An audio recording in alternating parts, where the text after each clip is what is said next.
पिछले 2 वर्षों में धुमकुड़िया ने बेहतरीन परफॉर्मेंस दिया है। सक्सेस रेट काफ़ी अच्छा रहा है। नमस्कार, जोहार। धुमकुड़िया में आप सभी का स्वागत है। अभी PIQ की श्रृंखला चलाई जा रही है धुमकुड़िया में, और जो 4 JPSC हुए हैं अभी तक 2016, ये PT का PIQ है, इसमें 2016, 2017 का बैकलॉग, 2021 और 2024 के जो है आपके क्वेश्चंस किए जा रहे हैं। और ये कैटेगरी वाइज किया जा रहा है ताकि आप विश्लेषण करके आने वाले क्वेश्चन का अंदाज़ा लगा सकते हैं। तो आज हमारा जो टॉपिक है वो आपका लैंड एक्ट रिलेटेड क्वेश्चंस है, जिसमें CNT, SPT और लैंड एक्ट 2013 से रिलेटेड सवाल आते हैं। तो आज हम लोग इन्हीं को देखेंगे। ये 2016 का सवाल है। 2016 का सवाल शुरू होता है 39 नंबर क्वेश्चन से कि छोटानागपुर काश्तकारी अधिनियम 1908 की धारा के तहत अनुसूचित जनजाति, पिछड़ा वर्ग, अनुसूचित जाति भूमि के हस्तांतरण पर प्रतिबंध प्रदान किया गया है। तो ये आपका धारा 46 के तहत में है और ये बहुत इंपॉर्टेंट है, इसलिए इसको अच्छा से करना है। धारा 46। धारा 46 के तहत बेदखली के समय कितने वर्ष हैं जिसके तहत इस अवधि के समाप्ति के बाद प्रतिकूल कब्जे में रही भूमि का हस्तांतरण परिपूर्ण होगा? तो ये आपका होगा डी ऑप्शन, 12 साल। धारा 46 बहुत इंपॉर्टेंट है, जरूर पढ़िए इसको। 41 नंबर कि छोटानागपुर काश्तकारी अधिनियम 1908 की धारा 71A जो अनुसूचित जनजातियों के गैर कानूनी रूप से अंतरण किए गए जमीनों में अनुसूचित जनजाति के सदस्यों का अधिकार बहाल करने की शक्ति प्रदान करता है, इसे किस कानून द्वारा डाला गया है? यह बाद में डाला गया है। तो ये आपका है तब बिहार अनुसूचित क्षेत्र नियम 1969 के तहत में। एक्चुअली में अभी JPSC मेंस की क्लासेस चलाई जा रही हैं, जिसमें आपको मेंस की क्लास के साथ आपको PDF नोट्स भी दिए जा रहे हैं, रिकॉर्डिंग क्लासेस भी अवेलेबल हैं। और इसमें अभी जो है टारगेट टॉपिक्स पर मेन फोकस किया जा रहा है। और इसको लेकर जो है आपका अभी जो प्राइस 3, 4, 5, 6 जो पेपर्स हैं, तो उसमें आपको ऑफर प्राइस दिया जा रहा है। आपको 5,999 में आप जो है ये टारगेट टॉपिक क्लास कर सकते हैं। इसके अलावा खोटा क्लास भी जारी है, तो अगर चाहें तो आप ये हमारे target topic based class JPSC mains के लिए ज्वाइन कर सकते हैं, जिसमें आपको PDF नोट्स प्रोवाइड होंगे, साथ ही साथ रिकॉर्डेड क्लासेस भी ले सकते हैं। लाइव क्लास तो चल ही रही हैं।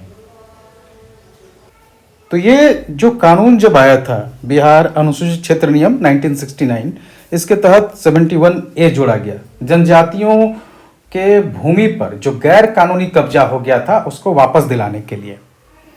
और जब ये लागू हो गया उसके बाद झारखंड में एक नया आंदोलन शुरू हो गया था जनजातियों द्वारा अपने भूमि वापसी का। और इसका एक रूप हम लोग को देखने को मिलता है धनकटनी आंदोलन के रूप में। 1970 के दशक में धनकटनी आंदोलन दिशोम गुरु शिबू सोरेन जी के द्वारा शुरू किया गया था, और ये धनबाद टुंडी से शुरू किया गया था धनकटनी आंदोलन। और इसके द्वारा, इस आंदोलन के द्वारा भी था कि जो जनजातियां जिनकी ज़मीनें पर गैर कानूनी कब्जा था तो वो अपनी ज़मीनें वापस पाना चाहते थे।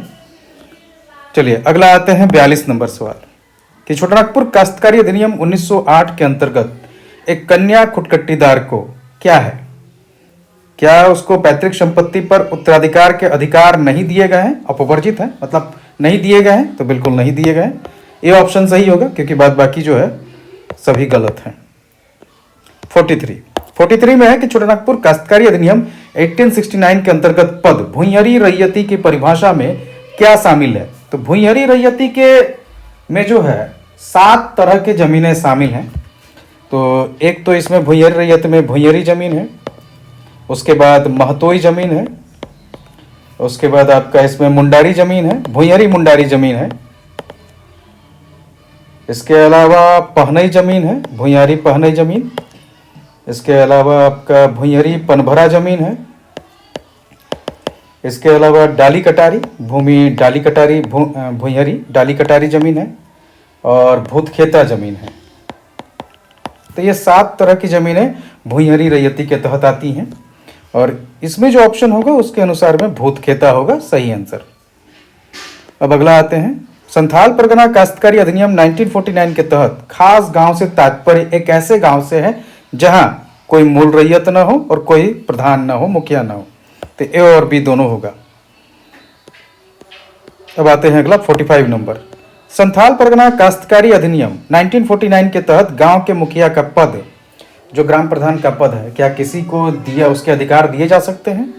ऐसे ही तो वो नहीं दिया जा सकता है, अहस्तांतरणीय है, नॉन ट्रांसफरेबल है, और ये आपका धारा 9 में है, एसपीटी का धारा 9 में।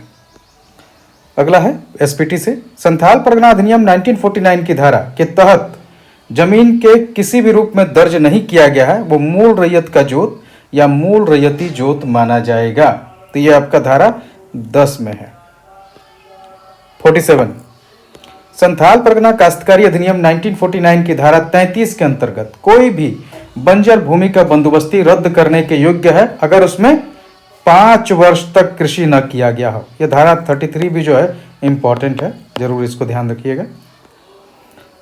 48 नंबर, संथाल परगना काश्तकारी अधिनियम धारा 22 के तहत एक रैयत किस परिस्थिति में अपनी जोत भूमि को एसडीओ, मुखिया जी या मूल रैयत को सूचना देकर कृषि हेतु न्यास में दे सकता है, मतलब वो किसी और को खेती के लिए दे सकता है। यह धारा 22 में है। किस परिस्थिति में, सवाल यही है कि आपका जो है वो किस परिस्थिति में ऐसा कर सकता है। अगर वो अस्थायी अनुपस्थिति की स्थिति में, बिल्कुल सही है, अगर वो अनुपस्थित रहता है तो ऐसे कर सकता है। हल चलाने लायक बैलों की कमी की स्थिति में, ये भी सही है। रैयत के विधवा या नाबालिग होने की स्थिति में, तो ये भी सही है। और इनमें से आंसर होगा फिर आपका इनमें से सभी। ये काफ़ी इंपॉर्टेंट है, तो इसको भी याद रखना है। अब आते हैं land act 2013, land acquisition rehabilitation resettlement act 2013। तो पब्लिक प्राइवेट पार्टनरशिप परियोजना के लिए जमीन के अधिग्रहण के वास्ते कितने प्रतिशत लोगों के स्वेच्छा का प्रावधान भूमि अधिग्रहण पुनर्वास एवं पुनर्स्थापन अधिनियम 2013 के तहत में है? मतलब इसके तहत कहा गया है कि भाई अगर जमीन एक्वायर किया जा रहा है तो पब्लिक प्राइवेट पार्टनरशिप परियोजना में कितने लोगों की सहमति चाहिए जो प्रभावित परिवार है। तो ये आपका जो है पब्लिक प्राइवेट पार्टनरशिप में 70% है, और अगर वो प्राइवेट है तो फिर वो 80% हो जाएगा। तो राइट आंसर सी है आपका इसमें, क्योंकि इसमें पब्लिक प्राइवेट पार्टनरशिप है। उसके बाद आते हैं 50 नंबर सवाल, भूमि का स्वामी भूमि अधिग्रहण पुनर्वास एवं पुनर्स्थापन अधिनियम 2013 के तहत किसको माना जाएगा? आखिर प्रभावित जो परिवार होगा जिसको मुआवजा दिया जाएगा उसमें परिवार की पहचान की जाएगी, तो भूमि का मालिक कौन है? तो भूमि का मालिक भूमि रिकॉर्ड में स्वामी जो दिया हुआ हो, जंगल अधिकार को जंगल अधिकार अधिनियम 2006 में मान्यता, ये भी सही है। पट्टा अधिकार का मालिक, ये भी सही है। तो सभी होंगे, ऊपर के सभी। तो ये 2016 के सवाल है। अब आते हैं 2021 के सवाल में। 2021 पीटी, छोटानागपुर काश्तकारी अधिनियम की कौन सी धारा भूमि के उपयोग के संबंध में अधिभोगी रैयत के अधिकार के बारे प्रावधान करती है? यह आपका 27 नंबर सवाल है कि अधिभोगी रैयत के अधिकार के बारे में किस धारा में है?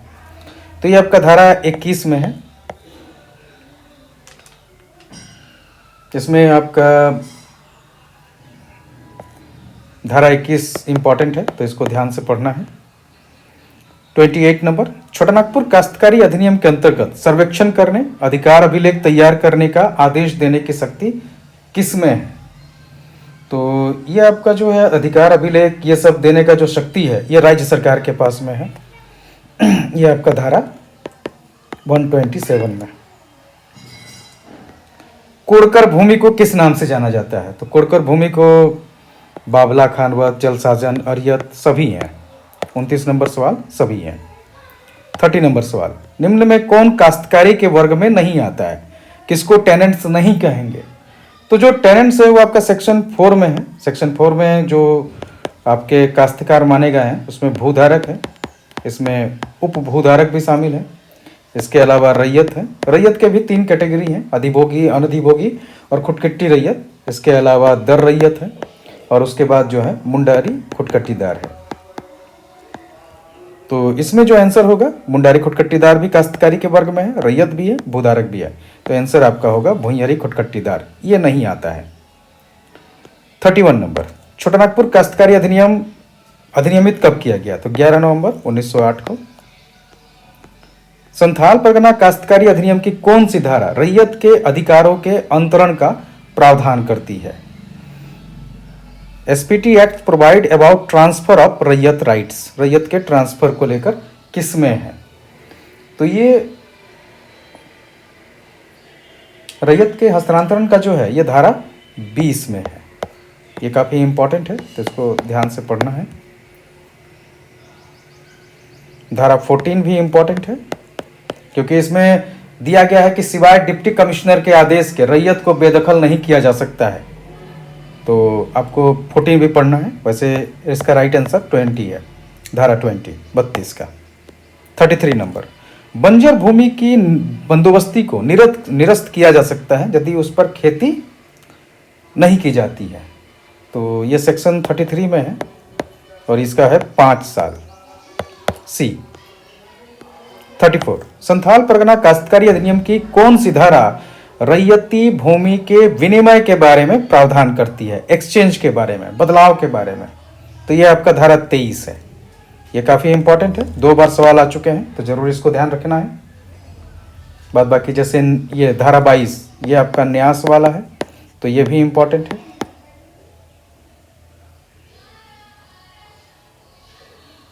धारा 42 जो है आपका ये भी इंपॉर्टेंट है क्योंकि ये डीसी को अधिकार देता है कि अगर किसी जमीन पर गैर कानूनी कब्जा हो गया तो हटा सके। अगला 35, संथाल परगना काश्तकारी अधिनियम के अंतर्गत सभी आवेदन दिए जाएंगे। तो इसमें जो साधारण प्रक्रिया लागू होता है वो आपका है वाद हेतु उत्पन्न होने के 1 साल के भीतर। ये आपका जो है उसमें साधारण प्रक्रिया है कि जिन पर कोई सीमा नहीं है वहां आवेदन 1 वर्ष के भीतर जमा होंगे। ये आपका धारा 64 में है। संथाल परगना 36 नंबर सवाल, संथाल परगना काश्तकारी अधिनियम के अंतर्गत पुनरावलोकन का प्रावधान किसमें है? रिव्यू किसमें है? तो रिव्यू आपका धारा 60 में है।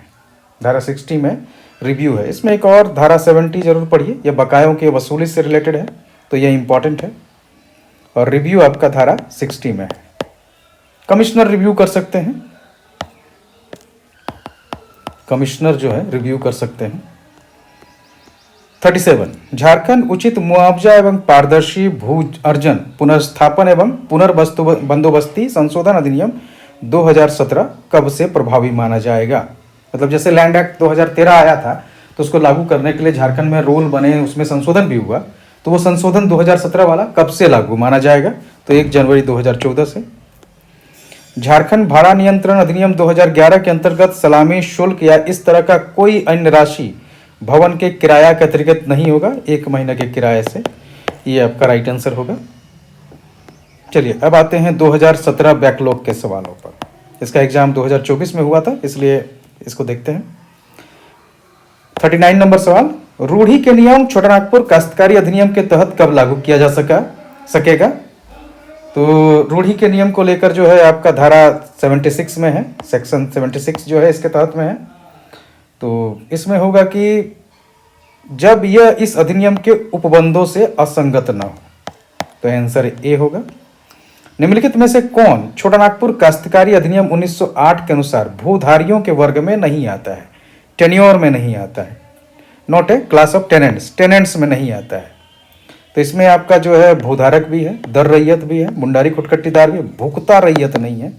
तो आंसर आपका सी होगा। निम्नलिखित में 41 नंबर, निम्नलिखित में से कौन सा एक छोटानागपुर काश्तकारी अधिनियम 1908 के तहत कोड़कड़ भूमि का स्थानीय नाम नहीं है? बहवाल, खंडवत, अरियत, उल्गुधान। तो इसमें आपका जो है उल्गुधान नहीं है। ये सवाल भी इंपॉर्टेंट है तो इसको जरूर कोड़कर भूमि को देखना है। अब आते हैं हम लोग 42 नंबर, सीएनटी के अनुसार, सीएनटी एक्ट के अनुसार उपायुक्त द्वारा पारित डिक्री या आदेश के निष्पादन के लिए आवेदन ग्रहण करने की सीमा का समय कितना है? तो जो डीसी द्वारा जो है डिक्री या उसका आदेश का जो समय को लेकर है वो है 3 वर्ष। ये आपका धारा 181 में है।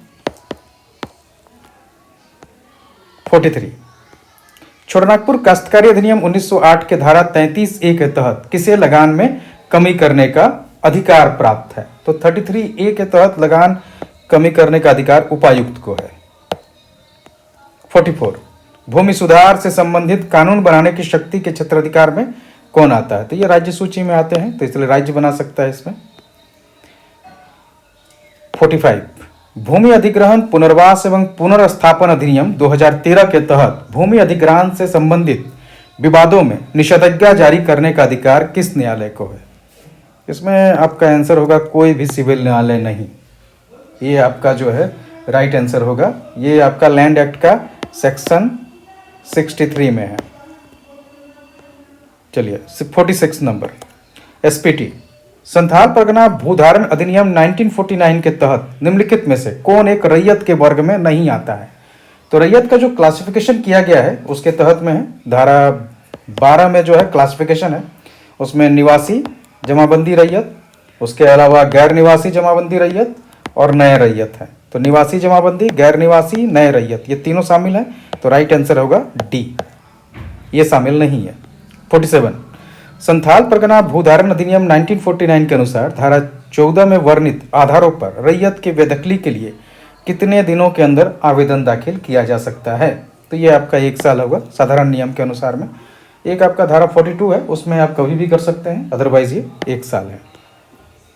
48, ये 47 हो गया। अब 48, संथाल परगना भूधारण अधिनियम के अनुसार रैयत के अधिकार का हस्तांतरण मान्य नहीं होगा जब तक कि हस्तांतरण का अधिकार अभिलेख में उल्लिखित न हो, लेकिन दान दिया जा सकता है। किसको?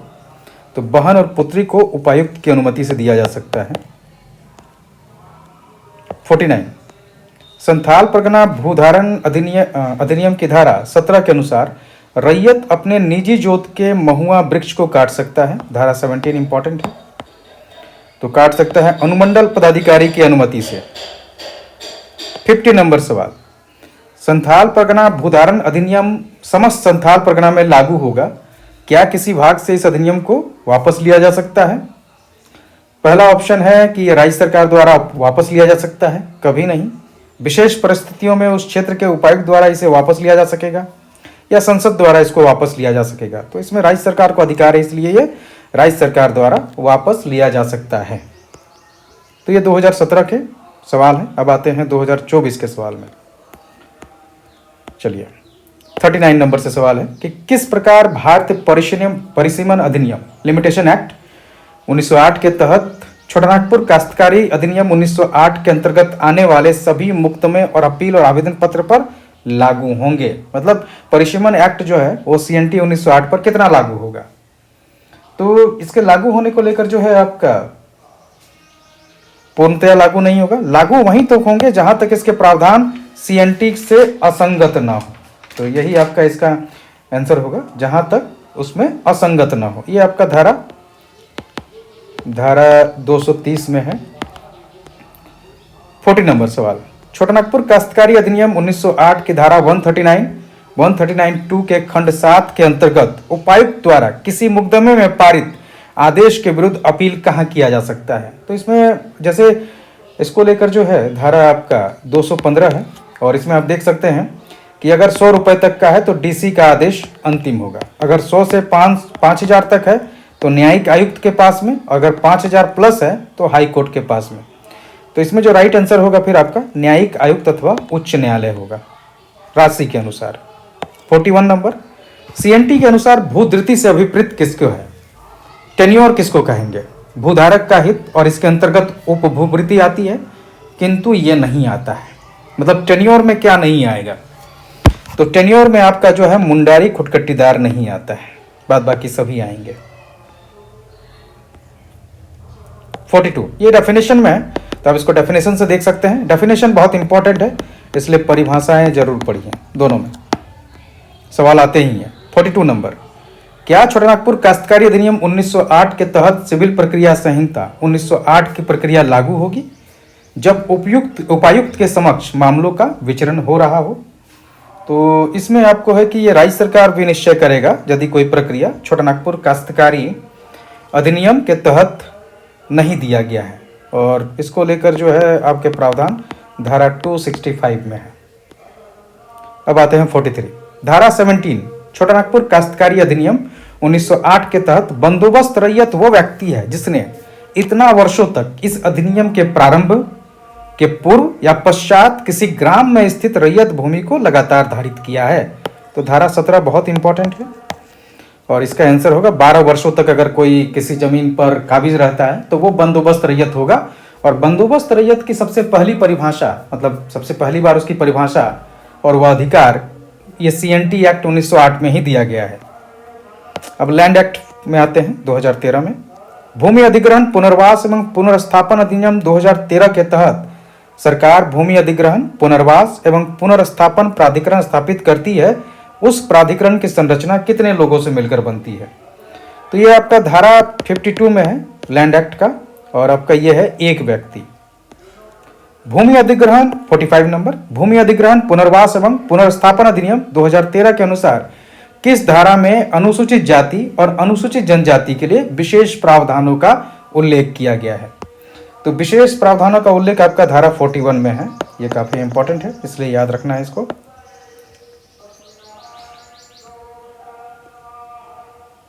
चलिए आगे। संथाल परगना भूधारण अधिनियम 1949 के किस धारा में यह कहा गया कि एक रैयत को अधिकार है कि वो अपनी जमीन पर भवन बना सकता है? तो भवन बनाने का जो अधिकार है वो आपको धारा 18 में है। 17 में वृक्षों का लेकर है, 19 आपका जोत विभाजन और लगान विभाजन को लेकर है, 20 आपका अधिकार हस्तांतरण को लेकर है। तो ये काफी इंपॉर्टेंट है। 47 संथाल परगना भू अधारण अधिनियम 1949 के अनुसार खाली जोत से क्या तात्पर्य है? तो इसमें परित्यक्त जोत भी आएगा और जोत जिसका रैयत बिना उत्तराधिकार छोड़े मर गया ये भी आएगा। तो मतलब आपका ऑप्शन डी सही होगा इसमें। 48 नंबर संथाल परगना भूधारण अधिनियम 1949 के अनुसार एक चारागाह भूखंड का प्रयोग तथा बंदोबस्त खेती हेतु किया जा सकता है। एक चारागाह का क्या उसको खेती हेतु किया जाएगा? अगर आप इसको देखिएगा धारा 38 में तो साफ साफ लिखा है कि नहीं किया जा सकता है, कभी नहीं। तो ये आपके 2024 के सवाल हैं। आगे फिर हम लोग जो है नेक्स्ट में फिर किसी इसके बाद वाला जो कैटेगरी है उसके सवालों को लेकर आएंगे। तब तक आप इसका एनालिसिस कीजिए, देखिए। धन्यवाद।